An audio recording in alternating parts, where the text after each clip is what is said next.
Welcome to Amplify with Jess Ekstrom, a show designed to help women get out of their head and into their zone of influence. Happy Monday, everyone. Here's some food for thought to start your week.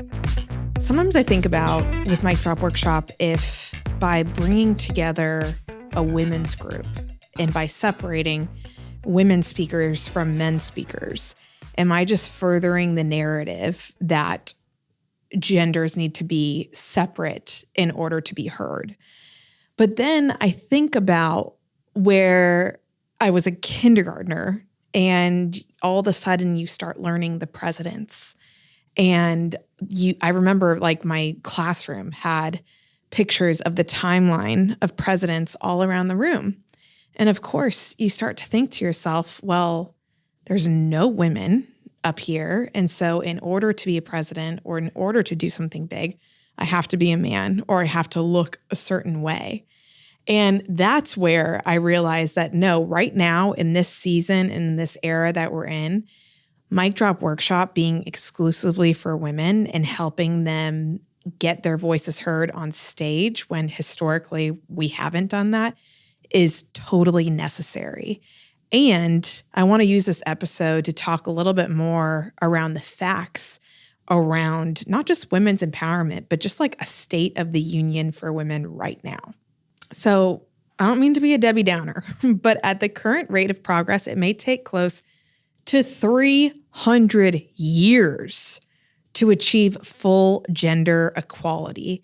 There was this progress on the Sustainable Development Goals. It was a gender snapshot in 2022.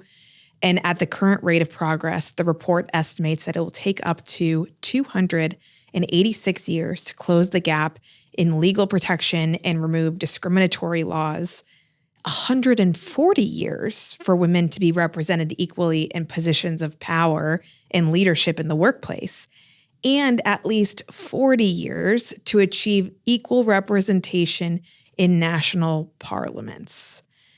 More so, this report highlighted that in 2020, school and preschool closures required 672 billion hours of additional unpaid childcare globally. And then assuming the gender divide in care work remained the same as before the pandemic, women would have shouldered 502 billion of those hours. And globally, women lost an estimated 800 billion in income in 2020 due to the pandemic. I mean, I think we can all think about like the impact that the pandemic had on us, whether we left our job, whether we had to take care of our kids and whatever that might have been. But the reality of how far back it set women is the numbers don't lie.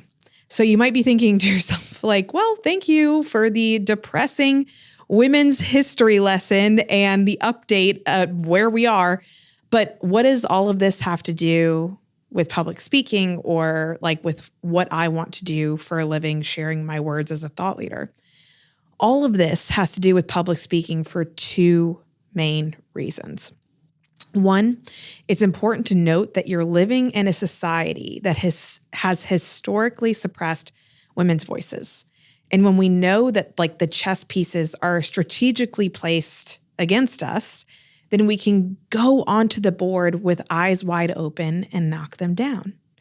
Two, you're not only helping yourself grow personally and professionally by getting more confident with speaking, you're showing future generations of women what is possible. Girls need to be able to see themselves in the roles that they want to be in.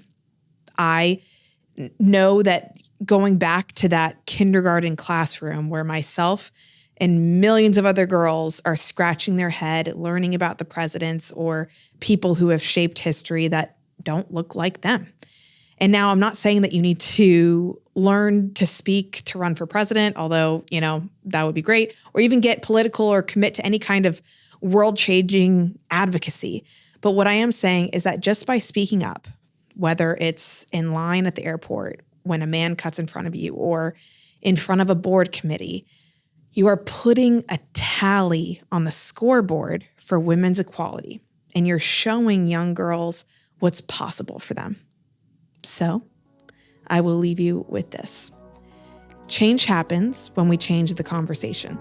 And to change the conversation, we need new people in the dialogue.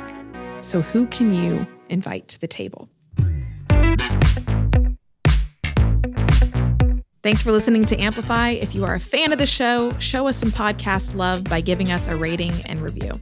And give us a follow at Mic Drop Workshop and at Jess Ekstrom. Coming up on Amplify. There's definitely no handbook on how to be a first lady. And I think, especially at the beginning, I always felt like I was kind of fumbling around in the dark a little bit, but I was always pretty clear that I really wanted to try to make the most of what I could with it and learn along the way and really do my best so that when this once in a lifetime opportunity is over, I can kind of look back and feel like I did the most from it and hopefully, help to nudge things a little bit in the right direction. This episode was edited and produced by Earfluence, and I'm Jess Ekstrom, your host. Remember that you deserve the biggest stage, so let's find out how to get you there. I'll see you again soon.